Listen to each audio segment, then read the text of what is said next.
Hello everyone, आज के इस वीडियो में हम डिस्कस करने वाले हैं क्लास 12th केमिस्ट्री का एक बहुत ही इंपॉर्टेंट टॉपिक केमिकल काइनेटिक्स। तो केमिकल काइनेटिक्स एक बहुत इंपॉर्टेंट चैप्टर है। वैसे सारे चैप्टर्स इंपॉर्टेंट हैं, बट इसके लिए इंपॉर्टेंट मैं इसलिए कह रहा हूं कि अगर आपको प्रॉब्लम होती है केमिस्ट्री में तो it is one of the easiest chapter. ये सबसे इजी चैप्टर्स में से एक है जिसमें न्यूमेरिकल प्रॉब्लम्स काफ़ी पूछी जाती हैं। तो न्यूमेरिकल प्रॉब्लम्स जो इस चैप्टर से रिलेटेड आती हैं वो भी बहुत आसान आती हैं, और साथ ही अगर आपके कोई थ्योरेटिकल क्वेश्चंस आते हैं, क्योंकि इसमें थ्योरी बहुत ज़्यादा आपको पढ़नी नहीं पड़ेगी, तो वो भी बहुत आसान आते हैं। तो इसलिए इस चैप्टर से आप कंप्लीट मार्क्स इजीली सिक्योर कर सकते हो। तो हम इस चैप्टर को डिफरेंट पार्ट्स में डिस्कस करेंगे। हम शुरू करते हैं केमिकल काइनेटिक्स। तो सबसे पहले आपको ये पता होना चाहिए केमिकल काइनेटिक्स के लिए कि what is chemical kinetics. Chemical kinetics का मीनिंग होता क्या है। तो क्या पढ़ने वाले हैं इस चैप्टर में, तो उसके लिए आपको केमिकल काइनेटिक्स का मतलब पता होना चाहिए कि it is the branch of chemistry. ये केमिस्ट्री की एक ब्रांच है in which we study about the rate of reaction and the factors affecting rate of reaction. यानी इस चैप्टर में हम पढ़ने वाले हैं रेट ऑफ रिएक्शन के बारे में, और किस चीज का रेट ऑफ रिएक्शन पे इफेक्ट होता है उस चीज के बारे में हम इस चैप्टर में पढ़ने वाले हैं। लेकिन रेट ऑफ रिएक्शन होता क्या है पहले वो तो पता कर लें, बिना उसके हम कुछ आगे समझ ही नहीं पाएंगे कि फैक्टर्स किस किस चीज़ का रेट ऑफ रिएक्शन पे इफेक्ट होता है। तो आपने जनरली देखा होगा कि कुछ रिएक्शंस बहुत फास्ट होती हैं, कुछ रिएक्शन थोड़ा इंटरमीडिएट होती हैं, और कुछ रिएक्शन बहुत ही स्लो होती हैं। तो ऐसा क्यों होता है, कौन से फैक्टर्स पे डिपेंड करता है, कब कोई रिएक्शन फास्ट हो जाती है, कब कोई रिएक्शन स्लो हो जाती है, तो वो सब हम इस चैप्टर में पढ़ने वाले हैं। सबसे पहली बात हम करते हैं रेट ऑफ रिएक्शन के बारे में कि रेट ऑफ रिएक्शन होता क्या है। तो रेट ऑफ रिएक्शन होता क्या है, पहले इसको समझ लें कि रेट ऑफ रिएक्शन का मतलब क्या होता है। तो सबसे पहला टॉपिक आपके पास यही है, क्योंकि केमिकल काइनेटिक्स ही किसके बारे में होता है, रेट ऑफ रिएक्शन के बारे में पढ़ना होता है। तो सबसे पहले रेट ऑफ रिएक्शन को समझना जरूरी है। तो what is the rate of reaction.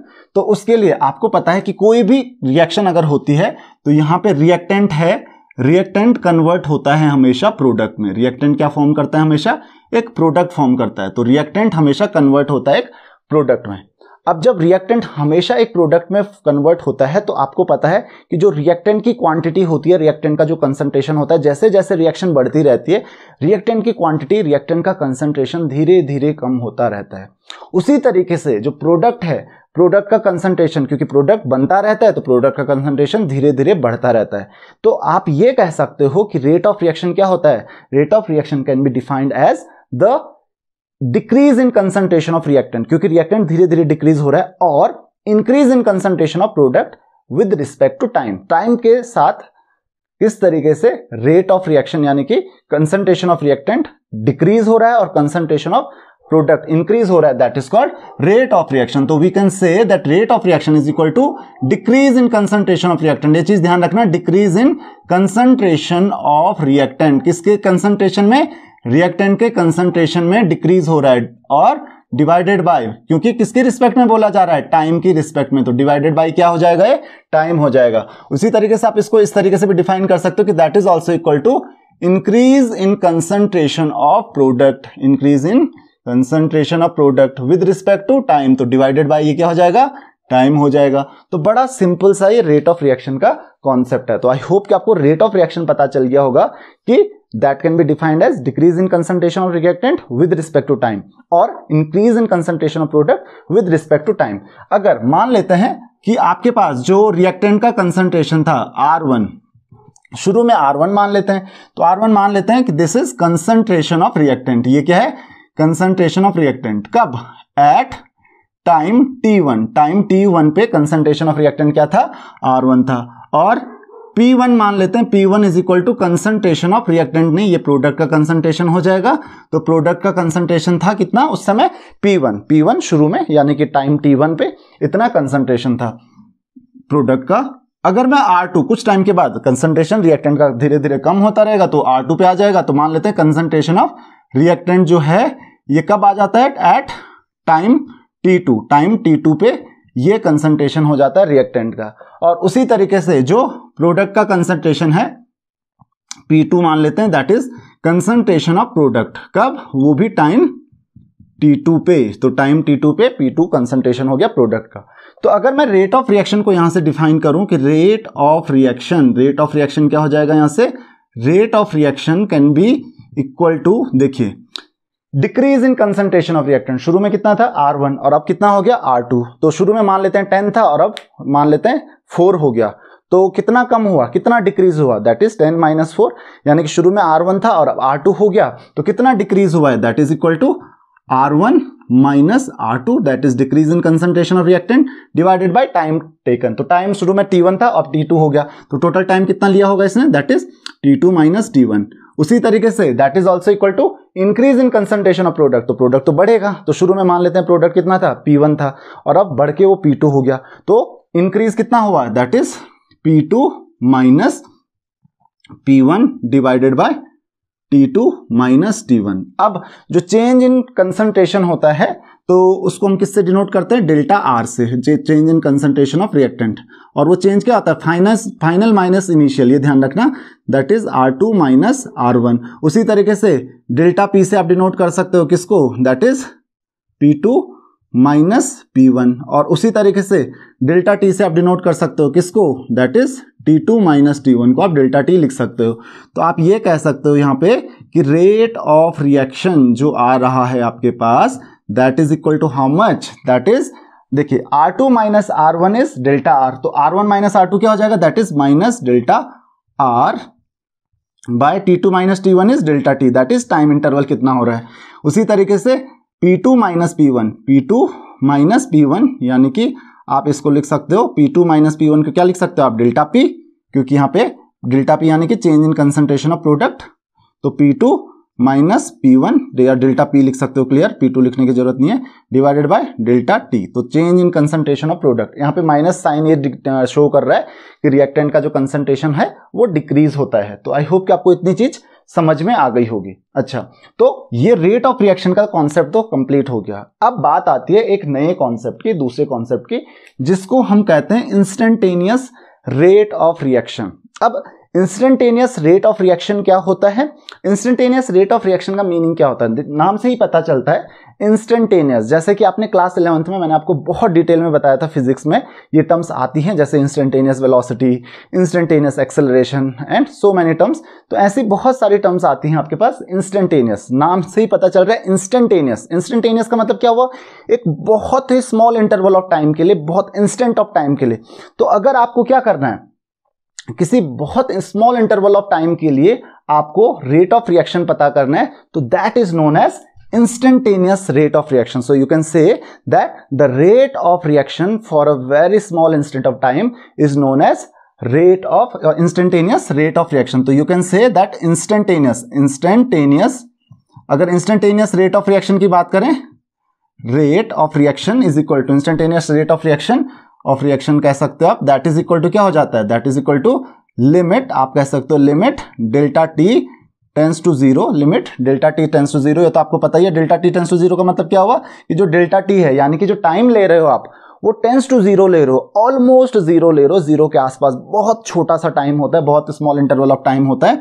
Delta T tends to zero minus delta R by delta T, और you can say that is also equal to limit delta T tends to zero delta P by delta T, और you can say that is equal to minus D R by D T. आपको ये चीज पता ही है कि अगर मैं इसको limit delta T tends to zero कर दूं तो वो डिफरेंशिएशन में आ जाता है, that is called derivative of R with respect to T, तो उसको D R by D T से हम डिनोट करते हैं। मैंने आपको क्लास 11th में बताया था जब हम डिफरेंशिएशन सीख रहे थे। तो ये हो गया आपका instantaneous rate of reaction for any instant of time. अब यहां पे ध्यान दीजिए कि अगर मैं ग्राफ प्लॉट करता हूं, किसके बीच में, टाइम और कंसंट्रेशन ऑफ रिएक्टेंट के बीच में, अगर मैं एक ग्राफ प्लॉट करता हूं, टाइम और कंसंट्रेशन ऑफ रिएक्टेंट के बीच में एक ग्राफ प्लॉट करता हूं, तो मान लेते हैं, क्योंकि आपको पता है रिएक्टेंट का जो कंसंट्रेशन है शुरू में बहुत ज्यादा होता है, धीरे धीरे ये कम होता रहता है, करेक्ट। अब मुझे किसी टाइम, मान लेते किसी पर्टिकुलर टाइम पे, इस टाइम पे मुझे ये पता करना है कि रेट ऑफ रिएक्शन क्या था, तो मैं क्या करूंगा उसके लिए, यहां पे इस पॉइंट पे, करेक्ट, उस पर्टिकुलर टाइम इंटरवल पे, उस पर्टिकुलर पॉइंट ऑफ टाइम पे जो ये कर्व है उस पर एक टेंजेंट ड्रॉ कर दूंगा, करेक्ट। अब इस टेंजेंट का जो स्लोप होगा वो नेगेटिव होगा, क्योंकि rate of change of reactant with respect to time, वो किसको शो कर रहा है, dr बाई dt को। तो आप कह सकते हो कि इस केस में इंस्टेंटेनियस रेट ऑफ रिएक्शन जो आएगा, इंस्टेंटेनियस रेट ऑफ रिएक्शन वो इक्वल टू क्या हो जाएगा, that is equal to negative of slope of this curve, slope of curve. तो ये जो कर्व है इस कर्व के स्लोप का नेगेटिव, क्योंकि इस कर्व का स्लोप ही नेगेटिव होता है, उसको मैं माइनस करूंगा तो पॉजिटिव होगा रेट ऑफ रिएक्शन। तो negative of slope of this curve, तो रेट रिएक्टेंट और टाइम का जो कंसंट्रेशन होता है रिएक्टेंट का और टाइम के बीच में अगर आप ग्राफ प्लॉट करते हो तो यहाँ पे एक चीज ध्यान रखोगे कि उस ग्राफ का जो स्लोप होगा रेट ऑफ रिएक्शन उसी का नेगेटिव हो जाएगा, क्योंकि स्लोप नेगेटिव होता है तो इसीलिए रेट ऑफ रिएक्शन पॉजिटिव होगा अगर आप उसको माइनस करोगे तो आई होप कि आपको ये चीज समझ में आ गई होगी कि रेट ऑफ रिएक्शन और इंस्टेंटेनियस रेट ऑफ रिएक्शन आप कैसे पता कर सकते हो। तो इतना तो क्लियर हो गया। अब हम बात करते हैं एक बहुत इंपॉर्टेंट चीज की, that is unit of rate of reaction. अब रेट ऑफ रिएक्शन की यूनिट होती क्या है ये समझने की हम कोशिश करते हैं। देखिए यूनिट क्या होती है रेट ऑफ रिएक्शन की, तो that is equal to what, rate of reaction की डेफिनेशन क्या होती है, decrease in concentration of reactant by time, और you can say increase in concentration of product by time. अब कंसंट्रेशन ऑफ रिएक्टेंट या concentration of product उसकी unit क्या होती है, दैट इज कंसंट्रेशन की यूनिट जो हम मेनली लेते हैं that is mole per litre. वैसे और भी यूनिट होते हैं लेकिन मेनली हम कौन सी यूनिट लेते हैं, मोल per litre, divided by time. Time की यूनिट क्या होती है, सेकंड, और you can say that is mole per litre per second. This is the unit of rate of reaction. तो रेट ऑफ रिएक्शन की यूनिट क्या होती है, मोल पर लीटर पर सेकंड होती है, करेक्ट। तो आई होप कि आपको ये सारी चीजें रेट ऑफ रिएक्शन के बारे में पता चल गई होंगी। एक और चीज, एक एग्जांपल और देता हूं मैं आपको। अब यहां पे देखिए एक प्रॉब्लम क्रिएट हो जाती है। प्रॉब्लम क्या होती है कि मान लेते हैं आपके सामने कोई रिएक्शन है, नाइट्रोजन और हाइड्रोजन बना रहे हैं अमोनिया, करेक्ट। ये एक रिएक्शन है। अब यहां पर इस रिएक्शन में एक चीज आपको दिख रही है कि नाइट्रोजन और हाइड्रोजन मिलकर बनाते हैं अमोनिया। अब देखिए जब एक नाइट्रोजन का मॉलिक्यूल या आप कह सकते हो 1 मोल ऑफ नाइट्रोजन आप रिएक्ट करते हो तो उसके साथ 3 मोल ऑफ हाइड्रोजन या 3 मॉलिक्यूल्स ऑफ हाइड्रोजन को रिएक्ट करना पड़ेगा। तो 1 मोल नाइट्रोजन के साथ 3 मोल ऑफ हाइड्रोजन रिएक्ट करेगा यहाँ पे, क्योंकि 3 मॉलिक्यूल चाहिए एक मॉलिक्यूल नाइट्रोजन के लिए। तो इसका मतलब क्या हुआ कि जब भी ये रिएक्शन होगी तो जितना नाइट्रोजन कंज्यूम होगा पर यूनिट टाइम में, 1 सेकंड में या 1 मिनट में या 1 आवर में, कितने भी अगर आप पर यूनिट टाइम लेते हो तो 1 सेकंड में जितना नाइट्रोजन कंज्यूम होगा हाइड्रोजन उसके 3 गुना ज्यादा कंज्यूम होगा। यानी कि rate of decrease of hydrogen is 3 times the rate of decrease of nitrogen. अब यहां पे एक प्रॉब्लम आ जाती है कि हम कह रहे थे decrease in concentration of reactant by time और increase in concentration of product by time. अब अलग अलग रिएक्टेंट्स हैं या अलग अलग प्रोडक्ट्स फॉर्म हो रहे हैं तो उनके जो इंक्रीज होने का या डिक्रीज होने का जो रेट है वो अलग अलग है। नाइट्रोजन का जैसे मैंने बोला कि हाइड्रोजन को जो डिक्रीज हो रहा हो 3 गुना ज्यादा तेजी से डिक्रीज हो रहा है एज कंपेयर टू नाइट्रोजन। क्यों? क्योंकि जब एक नाइट्रोजन का मॉलिक्यूल रिएक्ट कर रहा है तो उस टाइम पे 3 हाइड्रोजन के, उतने ही टाइम में 3 हाइड्रोजन के मॉलिक्यूल रिएक्ट कर ले रहे हैं और फिर वो 2 मॉलिक्यूल अमोनिया के फॉर्म कर रहे हैं। तो यानी कि जो फॉर्मेशन ऑफ अमोनिया जो होगा, यानी कि rate of increase of ammonia होगा नाइट्रोजन से 2 गुना ज्यादा होगा कि कितने, जितने टाइम में एक मॉलिक्यूल नाइट्रोजन का रिएक्ट करेगा तब तक 2 मॉलिक्यूल ऑफ, उतने टाइम में 2 मॉलिक्यूल अमोनिया के फॉर्म हो जाएंगे। तो इसका मतलब ये हुआ कि ये सब बराबर नहीं है। तो अब बराबर करने के लिए क्या करना पड़ेगा, क्योंकि 3 गुना ज्यादा है तो इसको 3 से डिवाइड कर लेते हैं तो इसके बराबर हो जाएगा। तो यानी कि आप कह सकते हो कि rate of decrease of nitrogen is 1/3 of rate of decrease of hydrogen और that is equal to half of rate of increase in ammonia. तो आप किसी भी रिएक्शन के लिए मान लेते हैं AA plus BB is equal to क्या फॉर्म करता है CC प्लस DD। तो उसके लिए रेट ऑफ रिएक्शन जो होगा, रेट ऑफ रिएक्शन, ये चीज आप हमेशा ध्यान रखेंगे, रेट ऑफ रिएक्शन क्या होगा, that is equal to -1/A change in concentration of A by delta T, that is also equal to 1/B change in concentration of B, delta B लिख लेता हूं यहां पे, डिवाइडेड बाय टाइम टेकन, ये भी minus होगा, और that is equal to 1/C small C क्या इनके कोफिशिएंट है, जैसे यहाँ पे 2 और 3 है वैसे स्मॉल ABCD है। तो delta C bye delta T और यही इज इक्वल टू क्या हो जाएगा 1/D into delta D bye delta T। तो delta D bye delta T ये हो जाएगा।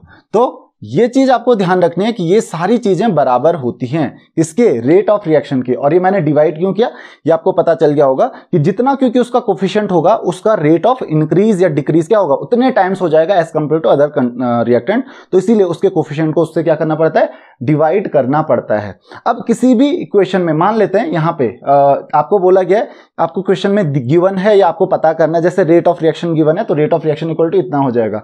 और आपको पूछा गया है कि रेट ऑफ रिएक्शन गिवन है, फाइंड द कंसंट्रेशन या इंक्रीज और डिक्रीज इन कंसंट्रेशन ऑफ ये रिएक्टेंट ए। तो decrease in concentration of reactant यानी कि minus delta A by delta T के बारे में पूछा है, क्योंकि माइनस साइन उसी के साथ रहेगा, उधर मत भेजिए, क्योंकि डिक्रीज पूछ रहा है यानी कि डिसअपियरेंस या डिक्रीज पूछ रहा है, तो माइनस साइन उसके साथ इसलिए रहेगा क्योंकि वो डिक्रीज हो रहा है। तो वो कितना टाइम्स हो जाएगा, that is A times of rate of reaction. A को अगर आप रेट ऑफ रिएक्शन से मल्टीप्लाई कर लोगे तो delta minus delta A by delta T equal to क्या हो जाएगा, A into rate of reaction. तो ए टाइम जितना उसका कोफिशिएंट होगा, जैसे कि यहाँ पे रेट ऑफ रिएक्शन कितना हो जाएगा, that is equal to delta minus delta into by delta T, that is also equal to minus 1/3। आप मैं यहाँ पे कह सकता हूँ कि इस रेट ऑफ रिएक्शन के लिए क्या हो जाएगा, delta change in concentration of nitrogen by delta T, और that is also equal to 1/3 minus आएगा यहाँ पे minus delta H2 by delta T, और that is also equal to half of change in concentration of ammonia by delta T. तो यहां से आप clear देख सकते हो कि यहां पर क्या हो रहा है कि जो रेट ऑफ रिएक्शन है वो किसके बराबर है, rate of decrease of nitrogen के बराबर है। तो this is the rate of reaction here. अगर ये मैं बात करूं rate of disappearance of hydrogen, तो वो ये है, that is rate of reaction is equal to 1/3 of rate of disappearance of hydrogen. तो अगर आपको मान लेते हैं रेट ऑफ रिएक्शन दिया हुआ है 5, तो rate of disappearance of hydrogen कितना हो जाएगा, 3 × 5 यानी कि रेट ऑफ रिएक्शन के 3 टाइम्स। और अगर उल्टा दिया हुआ है rate of disappearance of hydrogen आपको दिया हुआ है कि 5 मोल पर लीटर पर सेकंड है, तो उल्टा कर लेंगे, रेट ऑफ रिएक्शन क्या हो जाएगा, इसके डिसअपियरेंस के 1/3 हो जाएगा, क्योंकि 3 गुना ज्यादा तेजी से कंज्यूम होता है। तो बस आपको इतना ध्यान रखना है। तो इस तरीके के क्वेश्चंस आपको पूछे जा सकते हैं, हम न्यूमेरिकल प्रॉब्लम्स अलग से डिस्कस कर लेंगे। नेक्स्ट आपके पास आता है बहुत इंपॉर्टेंट टॉपिक, तो इतना आपको समझ में आ गया होगा, वो है factors affecting rate of reaction. जैसे कि मैंने बोला कि रेट ऑफ रिएक्शन के बारे में पढ़ना है, साथ ही पढ़ना है हम लोगों को factors affecting rate of reaction, यानी कि रेट ऑफ रिएक्शन कौन से फैक्टर्स पे डिपेंड करती हैं। तो उसमें एक बहुत ही इंपॉर्टेंट टॉपिक आता है जिसको हम कहते हैं रेट लॉ। तो व्हाट इज रेट लॉ? तो रेट लॉ कहता है कि रेट ऑफ रिएक्शन जो होता है, यानी कि सेम रिएक्शन है, मान लेते हैं AA प्लस BB फॉर्म कर रहे हैं CC प्लस DD, तो ये कहता है कि rate of reaction is directly proportional to, ये आपने क्लास 11th में भी पढ़ा था कि एक्टिव मास के डायरेक्टली प्रोपोर्शनल होता है concentration of A rest power alpha into concentration of B rest power beta. अब आप ये कहोगे कि ठीक है, ये A तो ठीक है, कंसंट्रेशन ऑफ A तो ठीक है, कंसंट्रेशन ऑफ B भी ठीक है, तो ये रिएक्टेंट के कंसंट्रेशन पे डिपेंड करता है। ये रेस्ट पावर अल्फा और बीटा क्या है, तो एक्चुअली ये इनके एक्सपोनेंट्स हैं, यानी कि इनकी पावर हैं जिन पे रेट ऑफ रिएक्शन डिपेंड करेगा। अब क्वेश्चन ये आता है कि अल्फा बीटा पता कैसे चलेंगे, तो एक्चुअल में ऐसे नहीं पता चल सकते, वो आपको एक्सपेरिमेंटली ही पता चलेंगे। तो जब हम कोई न्यूमेरिकल्स डिस्कस करेंगे तो वहां पे आपको समझ में आ जाएगा कि अल्फा और बीटा हम कैसे पता करते हैं। तो rate can be equal to K, यानी कि जो के है आपका एक कांस्टेंट हो गया, K is called rate constant. तो concentration of A raised power alpha into concentration of B raised power beta, तो ये हो गया आपका रेट कांस्टेंट। तो रेट इज इक्वल टू क्या हो जाएगा, K into concentration of A raised power alpha into B into concentration of B raised power beta. तो ये हो गया आपका रेट, इसको हम कहते हैं रेट लॉ, इसी को हम क्या कहते हैं, रेट लॉ। ये जो एक्सप्रेशन होता है that is known as rate law. तो रेट लॉ आपको समझ में आ गया होगा कि रेट की डिपेंडेंसी कैसे होती है कंसंट्रेशन पे। जैसे कि मैंने बोला हमको पता करना था कि factors affecting rate of reaction क्या क्या है, तो उसमें सबसे पहला जो फैक्टर आता है वो आता है कंसंट्रेशन ऑफ रिएक्टेंट।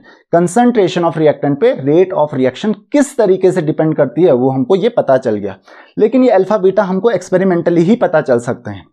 अब बात आती है ऑर्डर ऑफ रिएक्शन। तो ऑर्डर ऑफ रिएक्शन क्या डेफिनेशन है ऑर्डर ऑफ रिएक्शन की? ऑर्डर ऑफ रिएक्शन है कि द एक्सपोनेंट्स और you can say power of the concentration of reactant on which the rate of reaction depends, कि the sum of the powers और you can say the sum of the exponents of the concentration of reactants on which the rate of reaction depend. तो rate of reaction किस पे depend कर रहा है? Concentration of A raised for alpha, concentration of A raised for beta. तो ये कह रहा है कि कंसंट्रेशन की वो पावर जिन पे रेट ऑफ रिएक्शन डिपेंड कर रहा है, यहाँ पे इसकी पावर क्या है? अल्फा, और यहाँ पे इसकी पावर है बीटा, उनका सम। तो यानी कि जो ऑर्डर ऑफ रिएक्शन होता है, order of reaction is equal to क्या हो जाएगा यहां से? That is equal to alpha plus beta. इसको हम डिनोट करते हैं, अल्फा प्लस बीटा को ऑर्डर ऑफ रिएक्शन को n से डिनोट करते हैं। तो what is order of reaction? That is power का सम, यानी कि alpha plus beta will be order of reaction. अब हम एक चीज के बारे में बात करते हैं, दैट इज के। के क्या है? Rate constant. के क्या है? के इज, ध्यान रखना, के क्या है? Rate constant. के हो गया आपका रेट कांस्टेंट। अब के की अगर यूनिट की बात करते हैं तो यूनिट ऑफ के कैसे पता करेंगे? यूनिट ऑफ के, तो के इज इक्वल टू क्या हो जाएगा? That is equal to unit of rate, unit of rate of reaction by unit of, क्योंकि यहां पे क्या हो जाएगा? यूनिट ऑफ क्या हो जाएगा? के इज इक्वल टू क्या हो जाएगा?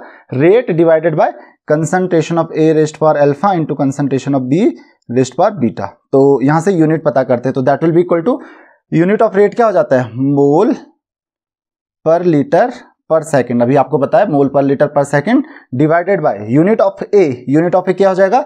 That is mole per litre rest for alpha into यहाँ पे यूनिट ऑफ बी क्या है? यूनिट ऑफ बी भी क्या हो जाएगी? कंसंट्रेशन की यूनिट क्या होती है? मोल पर लीटर ही होती है, रेस्ट फॉर बीटा। तो यहाँ पे देखो मोल पर रेस्ट फॉर अल्फा और मोल पर रेस्ट फॉर बीटा, वो क्या हो जाएगा? यहाँ पे मोल per litre per second divided by mole per litre rest for alpha plus beta. और अल्फा प्लस बीटा को आप क्या लिख सकते हो? एन। एन यानी कि ऑर्डर ऑफ रिएक्शन। तो मैं यहां पे लिख लेता हूं कि यूनिट ऑफ के, यूनिट ऑफ के क्या हो जाएगी? यहां पे मैं आपको बता देता हूं कि यूनिट ऑफ के क्या लिख सकते हो आप? यूनिट ऑफ के इज इक्वल टू, देखिए अल्फा प्लस बीटा की जगह पे क्या आ जाएगा? एन।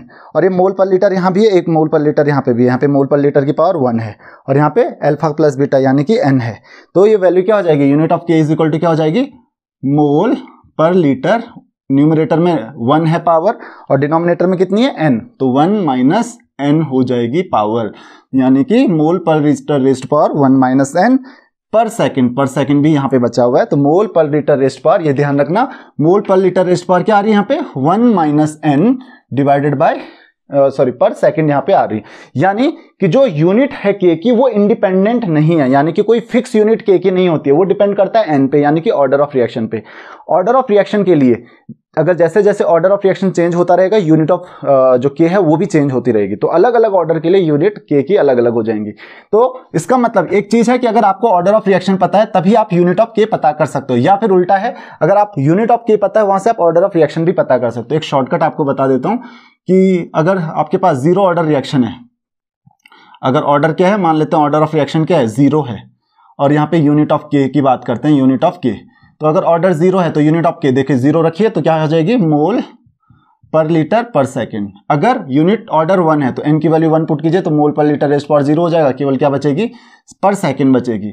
अगर सेकंड ऑर्डर रिएक्शन है यानी कि ऑर्डर 2 है, सेकंड ऑर्डर यानी कि ऑर्डर 2 है, तो यहाँ पे वैल्यू पुट कीजिए 1 माइनस 2 यानी कि -1 हो जाएगा, तो क्या हो जाएगा?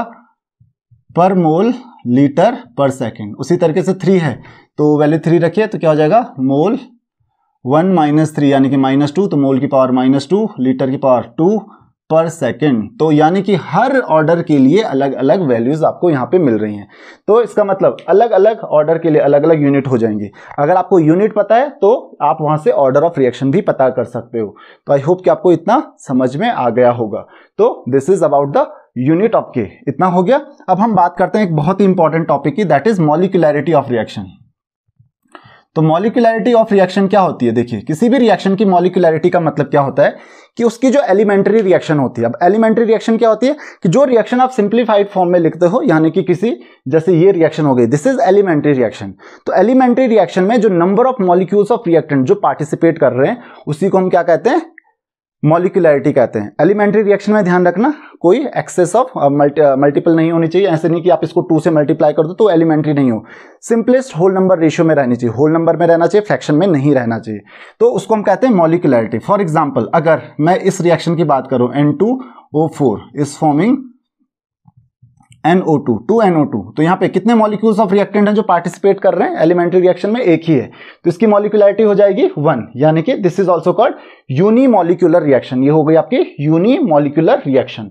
उसी तरीके से दूसरी अगर मैं रिएक्शन की बात करूं, जैसे H2 plus Cl2 is forming 2HCl। तो यहाँ पे देखिए एक H हाइड्रोजन का मॉलिक्यूल है, एक क्लोरीन का मॉलिक्यूल है, दो मॉलिक्यूल्स हैं, तो ये हो गई बाई मॉलिक्यूलर, यानी कि इसकी मॉलिक्यूलरिटी 2 हो गई।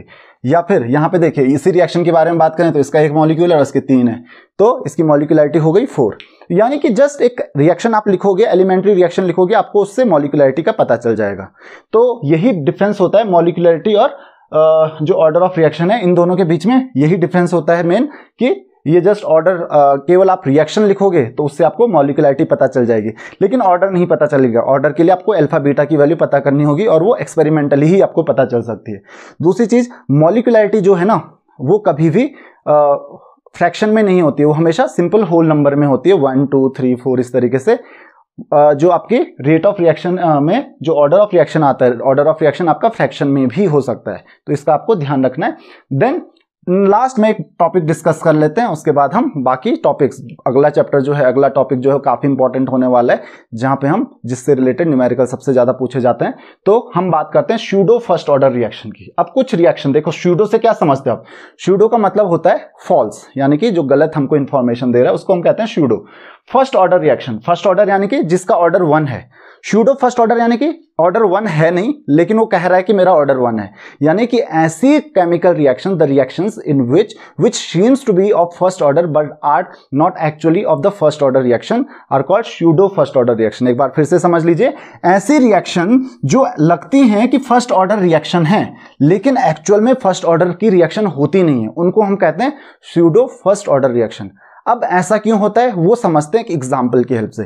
तो एक एग्जाम्पल है मेरे पास, मान लेते हैं CH3COO C2H5 प्लस H2O हमने वाटर के साथ रिएक्ट किया और इसने फॉर्म किया CH3COOH प्लस C2H5OH, करेक्ट। तो यहाँ पे एक रिएक्टेंट ये हो गया, एक रिएक्टेंट ये हो गया। अब यहाँ पे एक्चुअल में जो रेट ऑफ रिएक्शन है, रेट ऑफ रिएक्शन ये होता है, ये चीज ध्यान रखिए कि रेट ऑफ रिएक्शन होता है concentration of CH3COO C2H5 into concentration of H2O, correct.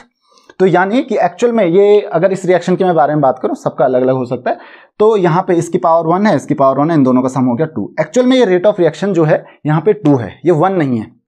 लेकिन ऐसे रिएक्शंस में क्या होता है जिनमें वाटर एक रिएक्टेंट भी होता है और वाटर एक मीडियम भी होता है, तो क्या होता है कि वाटर की क्वांटिटी, क्योंकि जब इस पर्टिकुलर रिएक्टेंट, इसका नाम है इथाइल एसिटेट को आप बहुत ज्यादा वाटर में आप डाल दो, तो इथाइल एसिड, क्योंकि वाटर सॉल्वेंट भी है और वाटर रिएक्टेंट भी है, तो सॉल्वेंट की जो क्वांटिटी होती है, वाटर का जो कंसंट्रेशन होता है बहुत हाई होता है।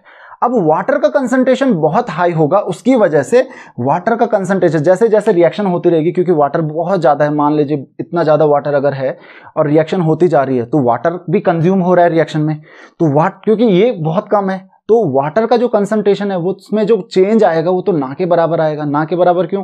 क्योंकि इतना सारा वाटर है कि थोड़ा बहुत रिएक्ट करके प्रोडक्ट भी फॉर्म कर लिया उसने, तो उस पर कोई फर्क ही नहीं पड़ेगा। और इसकी वजह से हमको क्या फील होता है, एक्चुअल में वो वाटर के कंसंट्रेशन पे डिपेंड करता है, लेकिन हमको क्या लगता है कि वाटर का कंसंट्रेशन, क्योंकि वाटर का कंसंट्रेशन ऑलमोस्ट ना के बराबर चेंज हो रहा है, उसमें कोई खास चेंज आ नहीं रहा है, तो हमको क्या लगता है कि ये वाटर के कंसंट्रेशन पे कोई भी डिपेंड नहीं कर रहा है, तो रेट ऑफ रिएक्शन यहाँ पे के भी आ जाता है, तो के भी एक कांस्टेंट हो गया और वाटर कंसंट्रेशन ऑफ वाटर भी ऑलमोस्ट कांस्टेंट है, तो ये भी एक कांस्टेंट हो गया। तो उस तरीके से रेट ऑफ रिएक्शन क्या हो जाएगा, rate of reaction is equal to K into concentration of water को मैं के डैश से डिनोट कर लेता हूं, इंटू CH3COO C2H5। यहाँ पे के डैश से मैंने किसको डिनोट किया, ये के इंटू कंसंट्रेशन ऑफ H2O को। क्यों? क्योंकि इस रिएक्शन में वाटर इतना ज्यादा है कि जैसे रिएक्शन हो भी रही है तो वाटर के कंसंट्रेशन पे कोई फर्क नहीं पड़ रहा है। तो आप कह सकते हो through out the reaction water का कंसंट्रेशन ऑलमोस्ट कांस्टेंट है, और जब वो ऑलमोस्ट कांस्टेंट है तो उस पर कोई फर्क पड़ेगा नहीं, वाटर के कंसंट्रेशन से रेट ऑफ रिएक्शन पे कोई फर्क पड़ेगा नहीं, क्योंकि वो तो कांस्टेंट है। और इसी वजह से हमको ये लगता है कि जो रेट ऑफ रिएक्शन जो है वो केवल इस रिएक्टेंट के कंसंट्रेशन पे डिपेंड करता है। तो जनरली जब एक रिएक्टेंट बहुत हाई क्वांटिटी में होता है, हाई कंसंट्रेशन में होता है, दूसरा बहुत लो कंसंट्रेशन में होता है, तो वहां पे आपको ये चीज देखने को मिलेगी कि जो रेट ऑफ रिएक्शन होता है, यानी कि जो हाई क्वांटिटी में या हाई कंसंट्रेशन में जो रिएक्टेंट है वो ऑलमोस्ट कांस्टेंट रहता है और उसकी वजह से हमको उसके चेंज का इफेक्ट बिल्कुल भी नहीं दिखता, क्योंकि वो तो ऑलमोस्ट कांस्टेंट है। और चेंज का इफेक्ट किसके दिखता है? उस रिएक्टेंट का जो कि बहुत कम क्वांटिटी में प्रेजेंट है। तो जनरली रेट ऑफ रिएक्शन ऐसा लगता है कि केवल उसी पे डिपेंड कर रही है। तो एक्चुअल में फर्स्ट ऑर्डर की रिएक्शन है नहीं, बट ये लगता है कि ये फर्स्ट ऑर्डर की रिएक्शन है due to high concentration of other reactant, जिसकी कंसंट्रेशन में कोई चेंज नहीं हो रहा है। तो आई होप कि आपको ये चीज समझ में आ गई होगी कि स्यूडो फर्स्ट ऑर्डर रिएक्शन है क्या, जो फर्स्ट ऑर्डर की होती नहीं है लेकिन लगती है कि फर्स्ट ऑर्डर की रिएक्शन है। तो आई होप कि ये सारे टॉपिक्स आपको समझ में आ गए होंगे। अगर आपकी कोई भी क्वेरीज हैं, कोई भी डाउट्स हैं, तो आप मुझे कमेंट्स में, फेसबुक, इंस्टाग्राम, कहीं पे भी क्वेश्चन पूछ सकते हैं। So see in the next lecture. Next lecture बहुत ही इंपॉर्टेंट होने वाला है। Thank you very much.